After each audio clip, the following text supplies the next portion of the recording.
Assalamualaikum warahmatullahi wabarakatuh.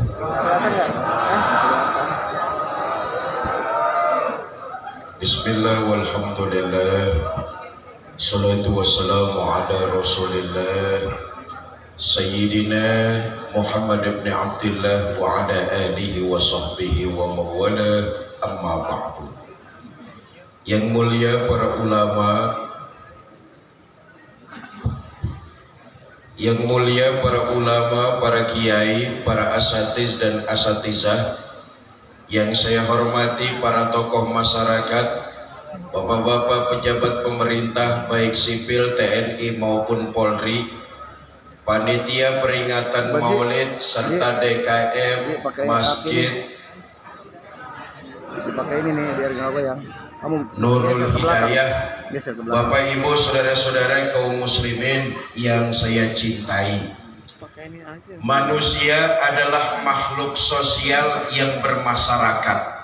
Karena itu dia nggak bisa hidup sendirian. Betapa dan siapapun kita perlu orang lain dan orang lain perlu kita. Betul apa enggak?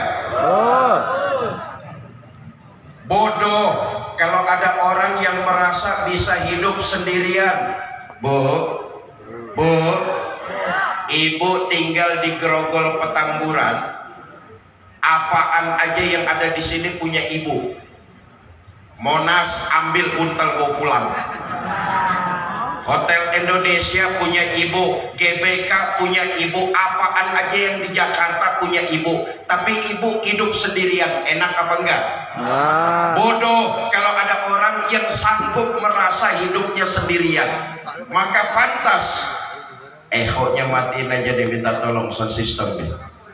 Ji, nang sini Ji. Cek 1 2. Bang. Ehonya minta tolong dimatiin Ji, nang aja. sini Ji. Sound system cek 1 2. Ji, nang sini Ji. Ehonya di off kan, volumenya digedein. Cek 1 2. Dah, makasih Bang. Jangan dioprek-oprek lagi dah. Nih panitia soundnya udah lunas apa belum sih? Sampai mana gua ngomong dah tuh? Pantas kalau kemudian Allah dengan jelas menyuruh kita, hambanya nih, dalam Quran disebutkan lita'arofu, hidup kita ini kudu bergaul. Islam tuh agama yang gaul. Kalau ada orang Islam nguplek aja, nguplek apa bahasa sini nguplek? Bahasa Jermannya cicing wae. Quran jelas kok, lita'arofu, bergaullah kalian. Cuma perlu diingat, yang namanya bergaul dalam kehidupan bermasyarakat bukan cuma orang kudu ngerti perasaan kita, tapi juga kita mau belajar ngertiin perasaan orang lain. Sebab kalau bergaul orang aja disuruh ngertiin perasaan kita, itu namanya egois. Ujung-ujungnya baper. Doyan ngebanyol, giliran dibanyolin ngambek. Seneng bercanda, giliran dibecandain marah. Ada orang sini kayak begitu, ada? Yang mana orangnya? Banyak. Cek 1 2. Ya, ehonya matiin aja, suaranya yang tadi enak tuh, bulet. Ehonya matiin aja dah. Saya memang nggak biasa kalau pidato tuh ehonya main. Lebih baik di-opin, suaranya jadi bulat, enak. Jamaah ngedengarnya juga jelas. Sampai mana lagi deh gua ngomong dah tuh. Sampai bulat loh. Nah, cuma yang perlu diingat Bapak Ibu saudara-saudara, yang namanya bergaul tentu membawa dampak baik dan juga dampak buruk. Benar apa enggak? Dampak baik kita ambil, dampak buruknya kita tinggalkan. Apa saja pergaulan yang membawa dampak buruk, nih yang perlu kita tinggalin. Ini aja nih yang pengen saya omongin. Mudah-mudahan pidato saya selesai dalam waktu 5 menit nih.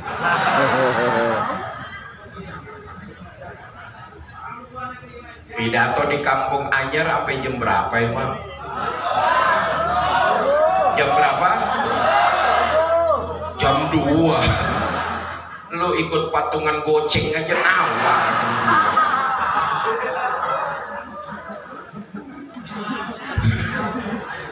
Pertama, pergaulan yang mesti kita hindari karena membawa dampak buruk. Jangan berkawan dengan orang yang punya sifat iri. Nggak seneng ngelihat orang lain berhasil, nggak bahagia ngelihat tetangga sukses. Bawaannya dengki, bawaannya hasud. Tetangganya warung rame, gosip. Terang aja warungnya rame, baru pulang dari Gunung Kawi.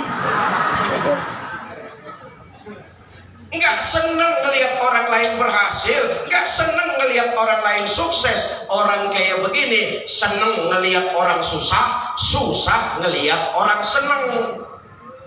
Tetangga beli motor demam, tetangga beli mobil opnam. Di rumah sakit dengar tetangga bangun rumah, mampus kalian.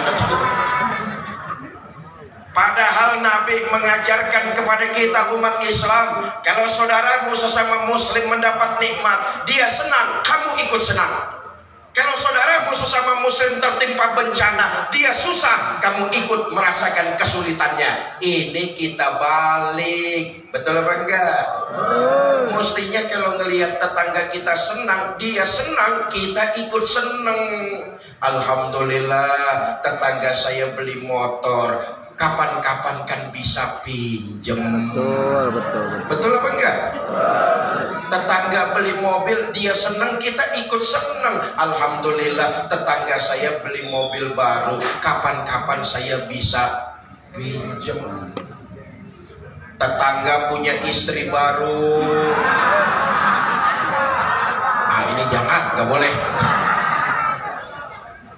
Ada saja tuh dalam kehidupan bermasyarakat orang yang punya sifat iri, bener apa enggak? Kenal boleh, tapi berkawan akrab jangan. Masih banyak yang baik. Kenal aja nggak apa-apa, tapi berkawan akrab jangan. Kita khawatirkan virus iri dan dengki menular kepada kita. Aduh. Yang kedua, hindari dalam pergaulan itu berkawan dengan orang yang senangnya bohong, memanipulasi kebenaran demi kepentingan dirinya sendiri. Orang lain yang berbuat, orang lain yang bekerja, orang lain yang berkarya, karyanya diakuin padahal dia nggak ngapa-ngapain. Ini persis kata pepatah, ayam yang bertelur, sapi yang dapat nama.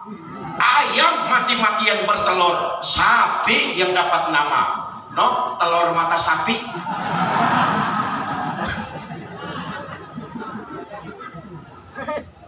Memanipulasi kebenaran demi kepentingan pribadi, maka hindari. Kenal aja boleh, tapi berkawan akrab jangan. Kenapa? Sifat bohong. Sekali bohong, ada bohong-bohong berikut di belakangnya. Hei, nih kita mau pemilu, hati-hati jangan pilih pemimpin bohong. Bohong.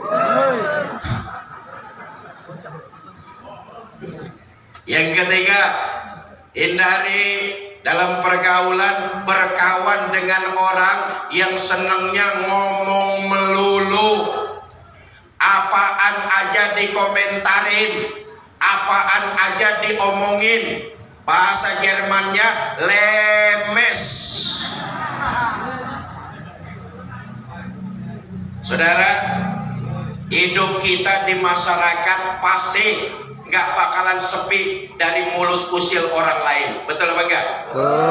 Betul. Selama kita berjalan di atas nilai kebenaran, jangan terlalu puyeng dengerin omongan orang. Jangankan kita berbuat salah, kita berbuat baik, orang bakalan ada yang ngomongin. Nih, panitia bikin maulid malam ini, apa dipikir orang kampung Anyar senang semua? Belum tentu. Ada yang terang-terangan setuju, bagus, panitia bikin maulid dah di masjid, nyumbang 50 juta. Umpama lah. Ada yang gak setuju, mulutnya diem tapi hatinya ngedumel. Iya dah, bikin sono maulid, mudah-mudahan malam itu hujan turun gede. Betul apa enggak? Kita nggak bakalan bersih, kita nggak bakalan bisa lolos dari mulut usil orang lain. Orang boleh ngomongin kita apaan aja, orang boleh ngomentarin kita segala rupa, tapi ketahuilah hidup ini kita yang menjalankan. Sekali kita jalan di atas nilai kebenaran, jangan pernah ribet, puyeng dengerin omongan orang. Maka saya titip pesan, adik-adik saya para pemuda, Kampung Anyar nih ya. Kampung Anyar, para pemuda, saya titip pesan, selama kalian berjalan di atas nilai kebenaran, terus maju, jangan pernah dengerin omongan orang. Teruslah berbuat, jangan pernah takut salah untuk berbuat. Andai kata saudara salah berbuat dalam kebenaran, itu masih lebih baik daripada saudara tidak pernah salah karena tidak pernah berbuat. Saudara baca Quran salah masih lebih baik daripada saudara tidak pernah salah karena tidak pernah membaca Al-Quran. Gua dong baca Quran gak pernah salah, bacanya kapan? Kagak pernah. Kata lu soe. Dulu waktu saya tahun 86 mondok di Jawa Timur di pesantren Tebu Ireng, bapak saya Kiai Zainuddin MZ Allah yarham. Ibu kenal bapak saya? Lu kenalan di mana lu kenal?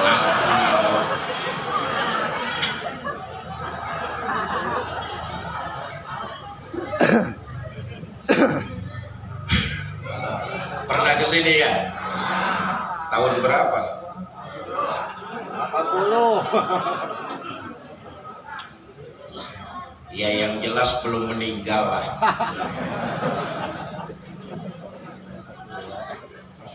2013.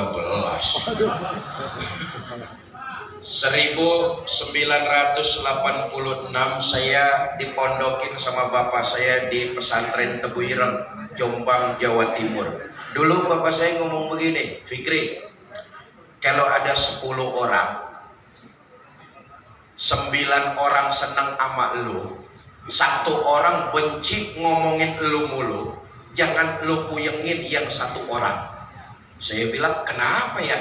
Sebab masih ada 9 orang yang seneng sama lu. Yang 1 orang kagak demen ngomongin lu mulu, jangan dipikirin. Iya, betul, sebab betul, kalau betul. lu pikirin, TBC. Betul benar ya. Tuh bapak saya ngomong kayak begitu tuh. Saya balik. Ya, sekarang kalau ada 10 orang, 9 orang gedek sama saya, ngomongin saya melulu, bagaimana? Kata bapak saya, ya jangan juga lu puyengin. Kan masih ada 1 yang seneng sama lu. 1 aja itu rawatin. Bu, apa maksudnya? Dalam kehidupan bermasyarakat, kita pasti nggak bakalan lolos dari mulut usil orang lain. Benar apa enggak?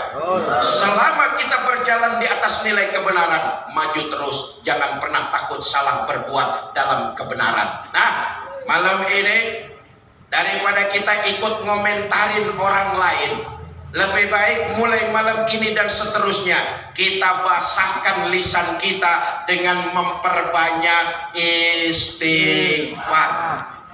Kita malam ini maulid, ayo lihat sejarah Nabi. Nabi itu dosanya sudah mendapat jaminan ampun, betul apa enggak? Tapi sejarah kita baca, Nabi itu sehari semalam istighfarnya enggak kurang 100 kali. Begitu luar biasa keutamaan istighfar, penghancur, peluntur, pelebur dari dosa dan salah yang pernah kita lakukan. Astaghfirullah Rabbal baraya, astaghfirullah minal khotoya, astaghfirullah.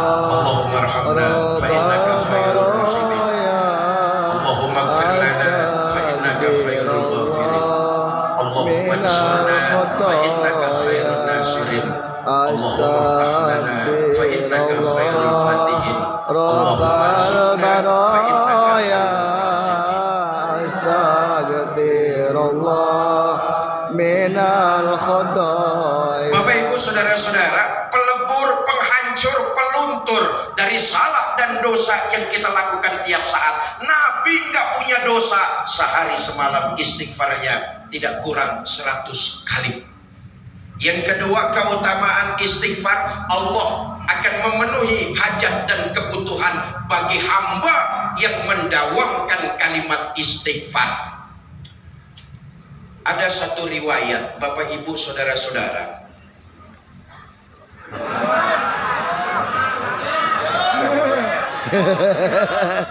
iya, gue cuma ngeliat jam doang lah.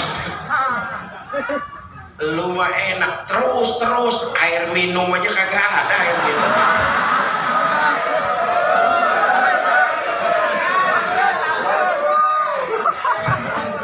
Mirip ya, mirip bapaknya ya. Udah mirip bapaknya Ji ya. Ada satu riwayat, Bapak Ibu saudara-saudara,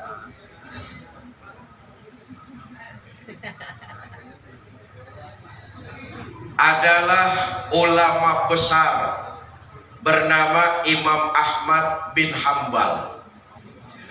Satu hari Imam Ahmad bin Hambal hatinya condong banget pengen datang ke kota Baghdad.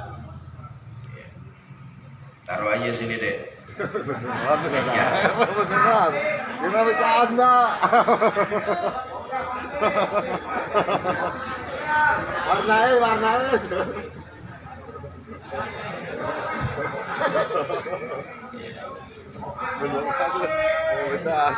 Ya, makasih.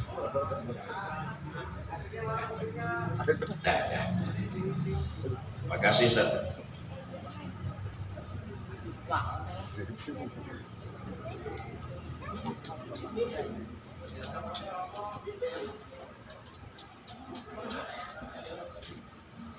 Nih, harus kita berikan apresiasi, penghargaan yang tinggi buat panitia.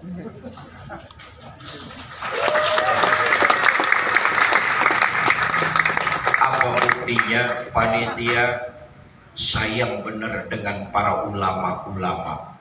Nih, cuman air putih doang 2 botol. Takut ustadznya kena gula. Padahal kan ustadz ditawarin air jeruk, diminum juga.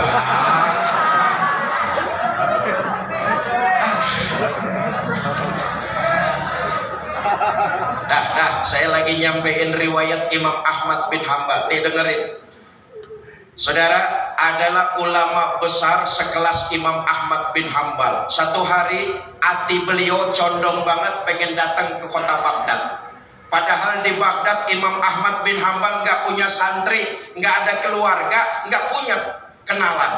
Tapi karena hatinya pengen datang ke Baghdad, berangkat ke kota Baghdad. Sampai di Irak, Baghdad, Bu, ibu tahu Baghdad nggak? Perempatan Pesing belok kiri.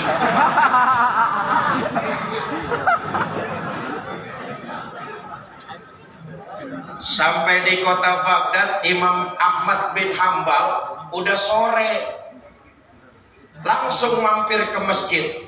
Nggak lama masuk waktu sholat maghrib, ikut sholat maghrib berjamaah. Selesai sholat tadarus baca Quran, masuk waktu isya, ikut sholat isya berjamaah. Selesai sholat, wirid, zikir, doa. Habis itu Imam Ahmad bin Hambal ngelepas jubahnya, ngelipet sorbannya, dijadiin bantal. Imam Ahmad bin Hambal pengen istirahat di dalam masjid. Datang merbot. Sacun. Si Maman. Pak, kagak boleh tidur di masjid. Sholat isya udah dikerjain, jamaah udah pada pulang. Sebentar lagi lampu saya mau matiin, pintu saya mau kunciin. Jangan tidur di dalam masjid. Kata Imam Ahmad bin Hambal, maaf bang, saya musafir, datang dari jauh, saya numpang istirahat entaran doang. Kagak boleh. Masjid tempat sholat, bukan tempat tidur. Kalau mau tidur, keluar, jangan di dalam masjid. Ya Allah, Imam Ahmad bin Hambal, ulama besar, dimaki-maki merbot. Merbot suwe. Keluar Imam Ahmad bin Hambal dari dalam masjid. Di pinggir jalan Imam Ahmad bin Hambal celingukan. Celingukan itu apa celingukan? Bingung. Wajar beliau bingung. Apa sebab di Baghdad nggak punya santri, nggak ada teman, nggak punya keluarga, bingung, celingak-celinguk di pinggir jalan. Di pojok masjid ada pedagang martabak, manggil, Pak, sini. Dihampiri sama Imam Ahmad bin Hambal. Kata pedagang martabak, Pak, kelihatannya Bapak bukan orang sini ya? Oh. Emang Bapak ngapain ke sini? Loh, Bapak kesini mau ngapain? Saya nggak tahu. Dari kampung hati saya ini pengen banget datang ke sini. Tapi di sini saya nggak punya keluarga, saya nggak punya kenalan. Saya juga bingung, nggak tahu mesti ngapain di Baghdad. Iba pedagang martabak. Kata pedagang martabak, ya udah dah, kalau Bapak nggak punya tujuan, ntar mendingan nginep aja di rumah saya. Seneng Imam Ahmad bin Hambal. Kata pedagang martabak, bukan sekarang nginepnya, entar. Sekarang Bapak nemenin saya dulu jualan martabak. Ya Allah, ulama Imam Ahmad bin Hambal diusir sama merbot nemenin orang dagang martabak. Selama nemenin pedagang tersebut, Imam Ahmad bin Hambal kagum. Dari mulut pedagang itu nggak keluar kalimat sia-sia kecuali kalimat istighfar. Nah ini konteksnya nih. Selesai dagang pulang, Imam Ahmad bin Hambal diajak nginep 3 hari 3 malam. Selesai nginep 3 hari, Imam Ahmad bin Hambal pamit mau pulang. Pak, saya pamit, terima kasih udah dikasih nginep. Sebagai sesama muslim 3 hari saya nginep di rumah Bapak, nemenin Bapak. Saya lihat ibadah Bapak biasa aja, nggak ada yang istimewa. Sholat Bapak ya rawatib doang. Rawatib doang, ngerti rawatib doang. Zohor, asar, maghrib, isya, subuh. Ba'diyah, qobliyahnya enggak, tuh rawatib doang tuh. Sholat Bapak yang wajib aja. Tadarus Quran juga saya lihat seainan doang. Seainan ngerti ya, seainan ya. Tapi selama 3 hari saya nginep di rumah Bapak, nggak pernah kalimat sia-sia keluar kecuali lantunan istighfar yang keluar dari mulut Bapak. Ngomong-ngomong, Bapak udah lama ngamalin istighfar. Kata pedagang tersebut, belum lama sih, baru juga 20 tahun. Tambah penasaran Imam Ahmad bin Hambal. Kata beliau, Pak, 20 tahun mendawamkan istighfar. Apa hajat dan kebutuhan Bapak dikabul oleh Allah?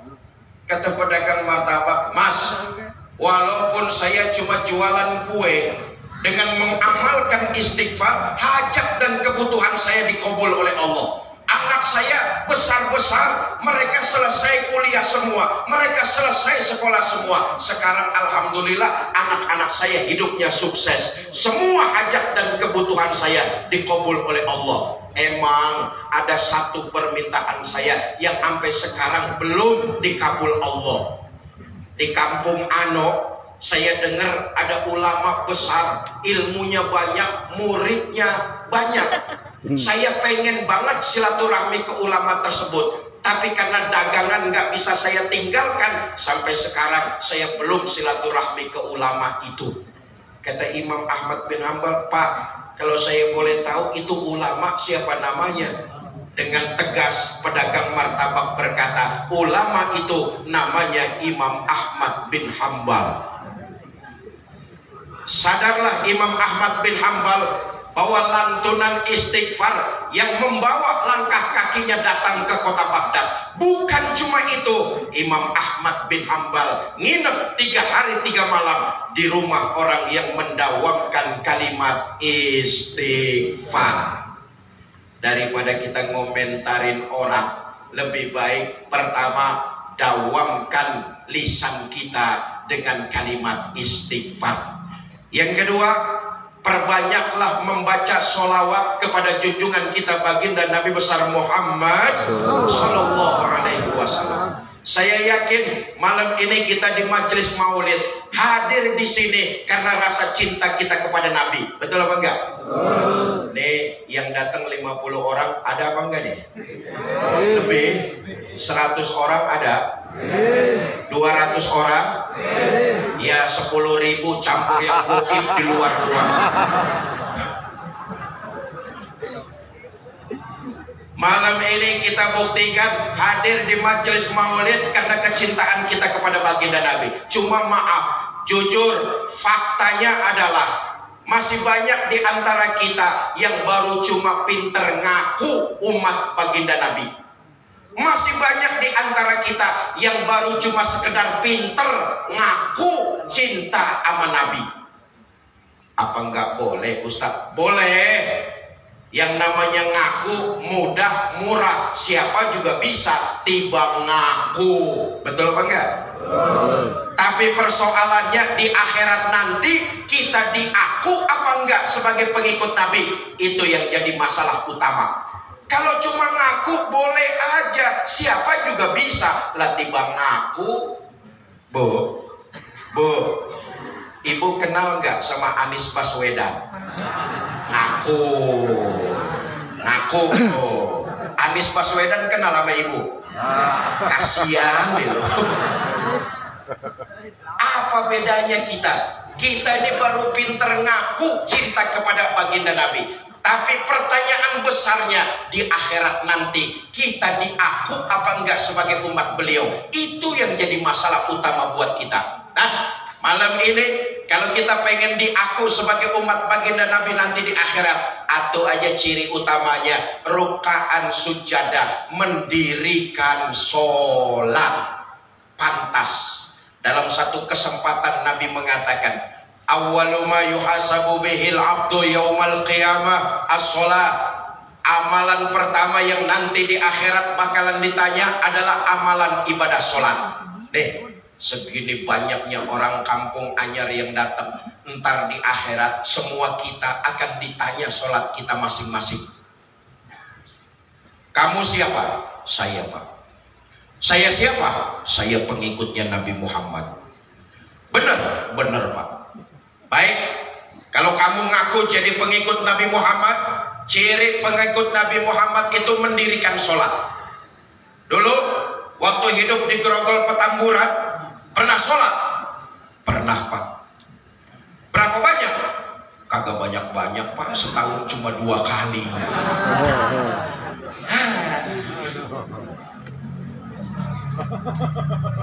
Padahal sholat inilah yang membedakan kita umat Islam dengan makhluk-makhluk ciptaan Allah lainnya.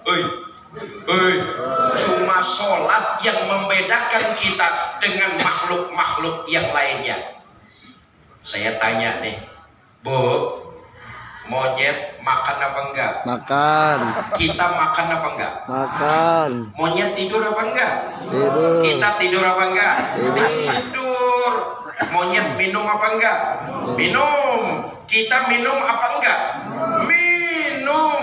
Tapi monyet enggak sholat, kita sholat. Itu yang bikin beda tuh. Bu, Ibu punya suami nggak pernah sholat, entar malam tidur sama suami, sama juga tidur sama monyet. Pak, Bapak punya istri nggak pernah sholat, ntar pulang pengajian sampai rumah nyium istri sama juga nyium.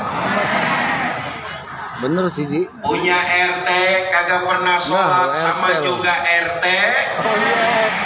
Lo yang ngomong lo ya.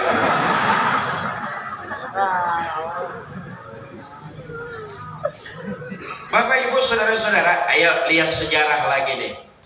Tadi sudah saya katakan manusia yang dosanya sudah mendapat jaminan ampun Nabi kita Muhammad sallallahu alaihi wasallam. Liyaghfirallahu ma taqaddama min dzambika wa ma ta'akhkhar. Muhammad, dosamu yang lalu, yang sekarang atau yang akan datang kalau memang ada, semuanya sudah mendapat jaminan ampun dari Allah. Dosa sudah mendapat jaminan ampun. Sholatnya Nabi makin luar biasa. Kalau ada orang kampung anyar, dosanya sudah mendapat jaminan ampun, saya yakin tuh orang besok subuh berhenti sembahyang. Betul apa enggak? Nabi walaupun dosanya sudah mendapat jaminan ampun, sholatnya luar biasa. Siapa yang menceritakan sholat baginda Nabi? Enggak lain, istri tercinta beliau, Ummul Mukminin Sayyidah Aisyah radhiyallahu anha. Bininya nyeritain sholat lakinya. Satu malam kata Sayyidah Aisyah, selesai saya sholat, saya siap-siap mau tidur. Saya lihat suami saya Rasulullah Sallallahu Alaihi Wasallam. Saya lihat suami saya lagi sholat, saya tidur.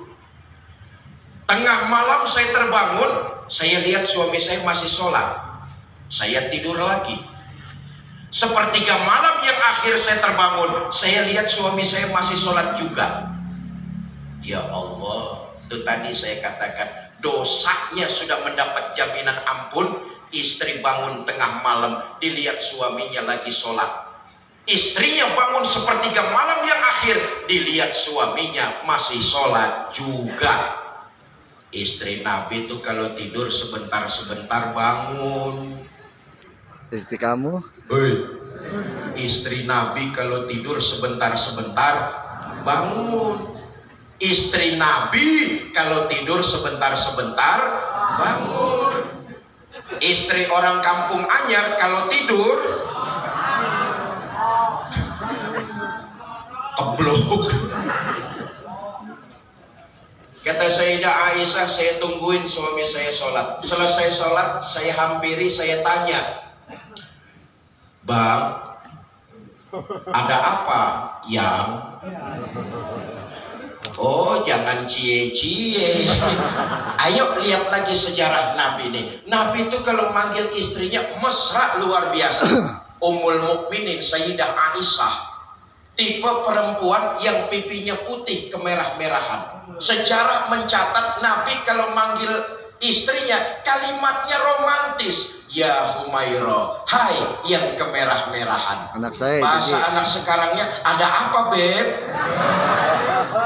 bener anak saya juga merah mukanya, Ji. Nah, dari Merah, riwayat ini sebenarnya Nabi memberikan teladan supaya kita ikutin kaum suami. Pak, oh, lempengan ini belaga budek dulu. Sebenarnya Nabi ngajarin kepada kita nih para suami, manggil istri panggilannya yang romantis. Nabi nggak malu kok. Sayyidul Mursalin, Khotamun Nabiyyin, waktu Isra dan Mi'raj, dari Nabi Adam sampai Nabi Isa, mereka sholat menjadi makmum, Nabi yang ngimamin. Betul apa enggak?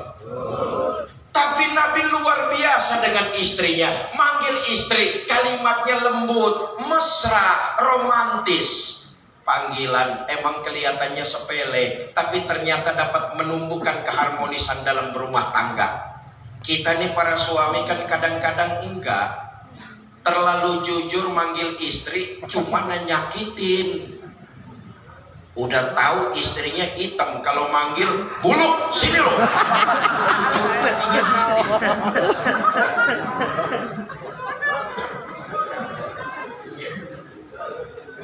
Ada apa ya, Bang? Abang kan dosanya sudah mendapat jaminan ampun dari Allah. Terus ya kalau sholat jangan gitu-gitu benar, kenapa sih Pak? Apa jawab baginda Nabi? Aisyah, afala uhibbu an akuna abdan sakuro. Kamu pikir saya nggak senang? Oleh Allah saya mendapat gelar abdan sakuro, hamba yang pandai bersyukur. Makin diampuni dosa saya, makin saya bersyukur kepada Allah. Makin diampuni kesalahan saya, sholat saya makin saya tingkatkan.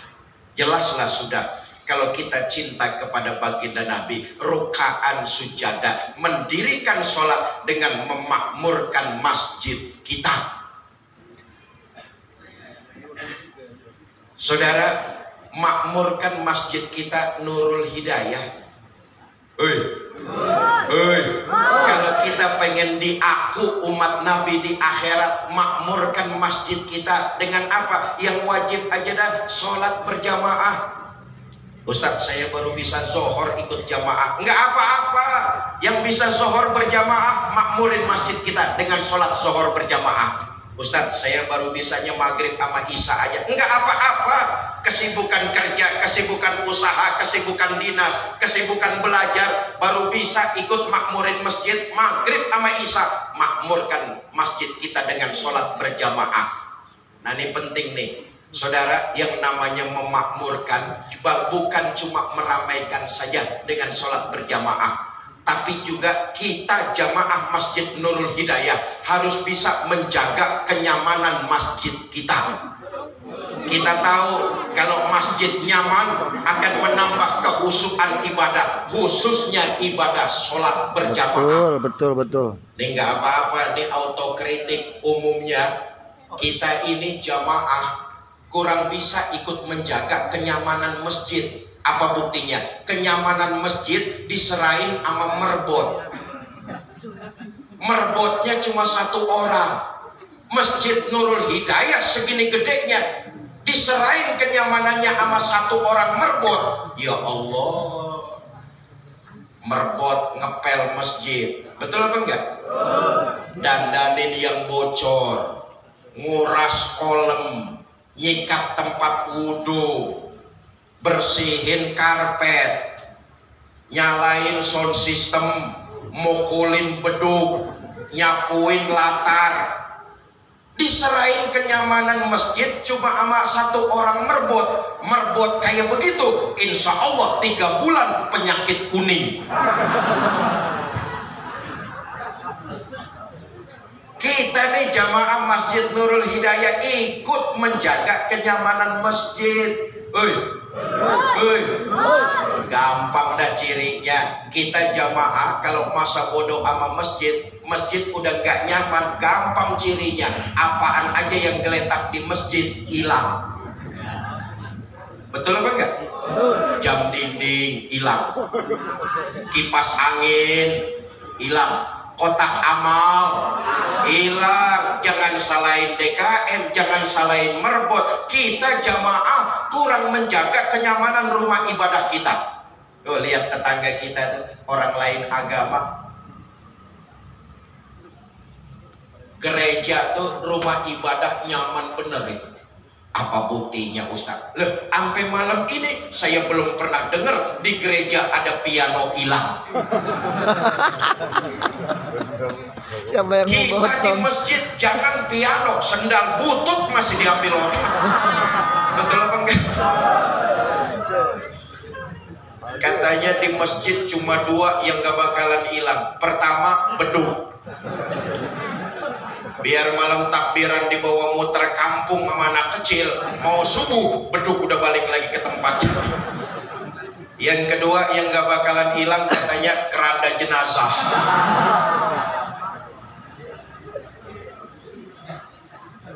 Bapak Ibu saudara-saudara kaum muslimin yang saya cintai, saya kembali, kalau kita memang mau diakui sebagai pengikut baginda Nabi, rukaan sujadah, mendirikan sholat.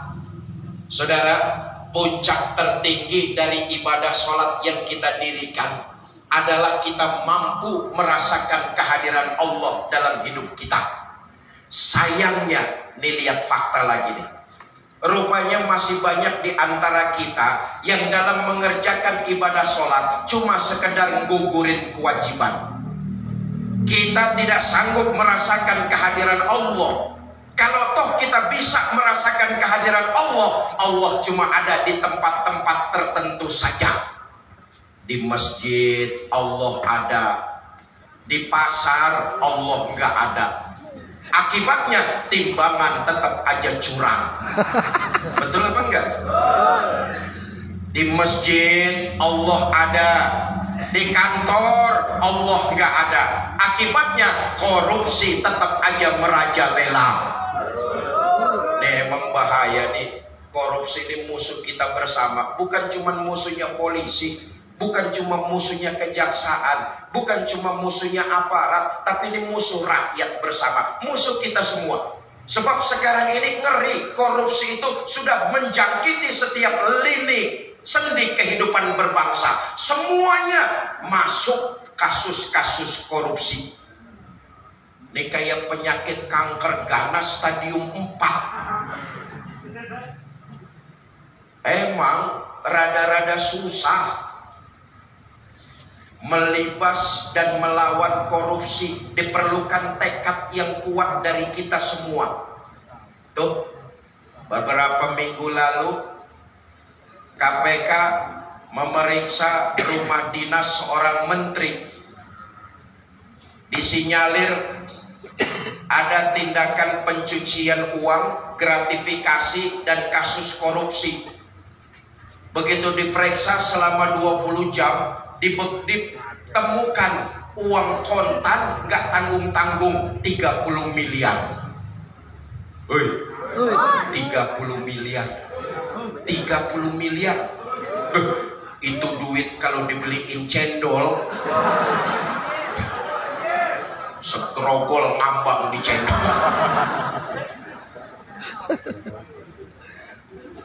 Emang rada ribet, rada sulit, tapi diperlukan keteguhan, kekuatan dari semua kita elemen bangsa untuk mengikis praktek-praktek korupsi. Emang sulit, sampai-sampai ada anekdot, Pak. Di akhirat, penduduk sorga sama penghuni neraka berembuk. Mereka sepakat membangun jembatan yang menghubungi sorga dengan neraka. Apa tujuannya? Pertama, biar gampang silaturahmi. Yang kedua, biar bisa saling mengunjungi. Sepakat penduduk sorga dengan penghuni neraka bikin jembatan yang menghubungi keduanya. Walhasil, jembatan di neraka selesai lebih dulu. Yang di sorga, jangan jembatannya, tiang pancangnya aja belum kepasang. Penghuni neraka jengkel, marah-marah. Mas, penduduk sorga, cepet bikin jembatannya. Kita udah selesai di neraka, tinggal nyambung doang. Cepet kerjain. Apa jawab penduduk sorga? Kata penduduk sorga, Bang, bagaimana kita mau ngerjain? Pimpinan proyek, pemborong, sama menterinya kan di sono semua.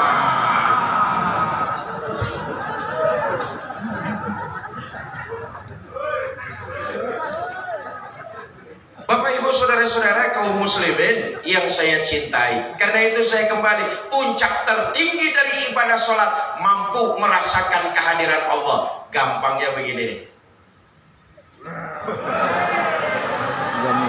Nah, gini ya, gini bang, maaf nih. Kerjaan yang paling capek itu pidato. Ini bener nih, kerjaan paling capek nih. Lah lihat apa? Kaki nahan bobot badan, tangan dari tadi bergerak-gerak, mulut ngoceh, otak muter. Habis ini ngomong apa, udah gitu ngomong apa, terus ngomong apa lagi. Lalu mah sambil duduk ngunyah dengerin enak terus. Ini jamaah begini nih yang bikin ustadz cepat pada mampus. Gampangnya begini nih. Orang yang sholatnya berhasil kelihatan dalam kehidupan bermasyarakat. Dia menjadi muslim yang jauh lebih baik lagi. Apa cirinya? Menebarkan kemaslahatan di tengah-tengah masyarakat. Itu sholatnya berhasil. Sayang, tadi saya katakan, kita terjebak mengerjakan ibadah sholat cuma sekedar gugurin kewajiban. Akibatnya, selesai ibadah sholat, kita tidak bertambah nilai-nilai kebaikan kita. Sholatnya rajin, ngomongin orangnya tekun. Sholat berjamaahnya getol, tapi gosipin orang jalan terus. Di kampung Anyar nggak ada yang begitu. Tuh di kampung sebelah orangnya rajin sholat, cuma ngomongin orang hobi. Di kampung sebelah, saya tanya, pindahan dari kampung Anyar katanya.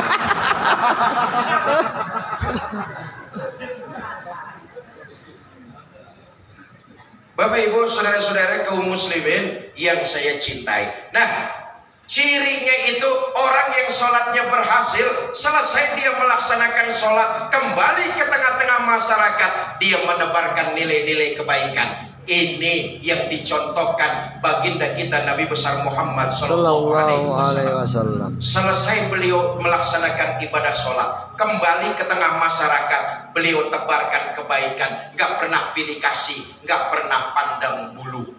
Maaf lagi nih, kita kalau mau berbuat baik sering pilih kasih dan pandang bulu. Betul apa enggak? Betul. Saudara kalau mau berbuat baik sering pandang bulu, yang enak yang banyak bulunya. Nabi nyontoin kita nggak begitu. Orang yang sholatnya berhasil menebarkan kebaikan, dia nggak pernah pilih kasih dan pandang Balik bulu. dong. Saya tutup dengan satu riwayat. Ini mesti kita kembangkan dalam kehidupan kita bermasyarakat. Selesai melaksanakan sholat, jadilah manusia yang bermanfaat. Tebarkan nilai-nilai kebaikan kepada siapa saja. Saudara, di pojok kota Madinah ada Yahudi tua buta. Tiap hari Nabi datang berbuat baik. Apa yang dilakukan Nabi? Nabi nyuapin makanan. Kita lihat, Nabi itu aslinya orang Mekah. Betul apa enggak? Betul. Ini orang asli orang Madinah. Nabi pemimpinnya orang-orang beriman. Sementara ini orang Yahudi kelotokan. Kampungnya beda, daerahnya nggak sama, agamanya pun berbeda. Tapi Nabi mencontohkan kepada kita, beliau berbuat baik kepada orang lain agama. Nabi datang nyuapin makanan. Ini orang karena dia buta, cuma ngandelin pendengaran. Dengar di depannya ada orang lewat, berdiri pidato. Bang, yang barusan lewat depan saya, hati-hati kalau ketemu Muhammad. Jangan dipercaya omongannya, Muhammad tukang bohong. Padahal yang lagi nyuapin dia, junjungan kita baginda Nabi besar Muhammad Sallallahu Alaihi Berhenti Wasallam. Nabi berbuat baik? Enggak. Merah muka Nabi? Enggak. Nabi terus nyuapin dengan penuh kelembutan. Enggak cuma satu kali. Besok Nabi datang nyuapin lagi. Sedang enak-enaknya disuapin Nabi, Yahudi dengar di depannya ada orang lewat, berdiri pidato lagi. Bang, yang barusan lewat depan saya, hati-hati kalau ketemu Muhammad. Jangan dipercaya omongannya, Muhammad tukang sihir. Nabi terus nyuapin dengan penuh memuliakan dan menghormati. Allahumma sholli wa sallim wa barik. Ini terbentuk dari ibadah sholat. Berbuat baik, nggak pernah pilih kasih dan nggak pernah pandang bulu. Saya tanya orang kampung Anyar, kira-kira masih mau nyuapin nggak kalau yang kita suapin caci maki kita? Suapin aja terus, cuma makanannya campurin racun dikit. Nabi mengajarkan kepada kita, berbuat baiklah kalian kepada siapapun juga, karena itu dicatat sebagai sebuah ibadah, dilipat gandakan pahalanya di sisi Allah Subhanahu wa taala. Pantas in khairon fa khairun wa in sarron fa sarrun. Kebaikan yang kita lakukan, kebaikan itu yang akan jadi bekal kita di alam akhirat nanti. Kejahatan yang kita kerjakan, kejahatan itu juga yang akan jadi bekal kita menuju perjalanan akhirat. Saudara, kalau kita berbuat baik sama orang lain, orang itu boleh Kesini aja dong. menerima kebaikan dari perbuatan kita. Tapi ketahuilah, sesungguhnya kita sedang berbuat baik bagi diri kita sendiri. Apa itu lip ya? Kalau saudara berbuat jahat Lip ya, kepada dia? orang lain, boleh jadi Lip. orang itu menerima perbuatan jahat yang saudara kerjakan. Lip. Tapi hakikatnya saudara sedang berbuat jahat bagi diri saudara sendiri. Perbuatan baik yang kita lakukan, manfaatnya akan kembali kepada kita. Perbuatan jahat yang kita kerjakan, itu pun akan berpulang. Dan semuanya jadi bekal perjalanan kita ke alam kubur. Maaf, nih yang datang segini banyaknya, ini calon-calon jenazah semua ini. Betul? Betul. Ini semuanya pasti bakalan mati. Hoi. Ada orang sini yang hidup terus-terusan. Enggak. Nabi udah ngasih tahu kita tuh. Kata Nabi, nanti apabila sudah waktunya, jasad kita digotong orang ke kuburan. Hari itu pasti akan menimpa setiap kita. Digotonglah jasad kita ke kuburan. Saat itu kita menggunakan kendaraan yang paling serem, namanya keranda jenazah. Siapa yang naik pasti mati. Belum pernah ada yang gagal. Kata Nabi, yang nganter cuma 3, ahluhu wa maluhu wa amaluhu, keluarga, harta, amal, perbuatan. Nih nganterin jasad kita ke kuburan. Sayang yang 2 pulang. Siapa yang pulang? Ahluhu wa maluhu, keluarga dan harta pulang. Harta yang kita cari siang malam pagi sore, rumah megah, mobil mewah, uang berlimpah di bank maupun di rumah, ruko di mana aja, kontrakan berjejer di mana saja, kebun berhektar-hektar, semua akan kita tinggalkan. Boleh jadi itu akan jadi rebutan ahli waris kita aja. Betul apa enggak? Betul. Keluarga tak seorang pun yang akan menemani kita masuk ke dalam kubur. Bagaimanapun sayangnya, mereka sayang cuma di bibir, tapi nggak sesuai dengan kenyataan. Enggak, Pak. Ntar saatnya pasti kalau bapak-bapak mati duluan, jangan mengharap istri mau nemani masuk ke dalam. Bagaimanapun cintanya istri sama kita, Pak, jasad kita diturunin orang ke dalam kubur, paling istri cuma menangis, berdiri di tepian lahat kita, berlinang air mata sambil berkata, "Bang, sampai sini aja saya nganter, mudah-mudahan abang betah di dalam, nggak usah naik-naik lagi, Bang." Bagaimanapun cintanya istri kagak bakalan mau nemenin. Betul apa enggak? Betul. Bu, sekarang kalau ibu-ibu yang mati duluan, jangan mengharap suami mau nemani masuk ke dalam. Hoi, apa suami nggak sedih ditinggal mati istri? Ibu jangan salah sangka, kami para suami kalau ditinggal mati istri tentulah bersedih. Apa sebab? Kami suami menjadikan istri belahan jiwa, pelipur lara. Prayat. Apa suami nggak nangis? Oh, jangan salah sangka. Kami para suami ditinggal mati istri bercucuran air mata. Mata yang kanan, mata yang kiri melotot nyari mana dia gantinya ini. Benarlah apa yang dikatakan baginda Nabi, yang jadi bekal kita di alam kubur menuju alam mahsyar tidak lain adalah amal perbuatan. Saya kembali. Orang yang sholatnya berhasil sebagai pengikut baginda Nabi, dia mampu merasakan kehadiran Allah, sehingga kembali ke tengah masyarakat dia perbanyak perbuatan-perbuatan baik sebagai bekal menuju alam akhirat nanti. Ini saja yang dapat saya sampaikan, mudah-mudahan ada manfaat, lebih kurang saya mohon maaf. Wallahul muwaffiq ila aqwamit thoriq. Assalamualaikum warahmatullahi wabarakatuh.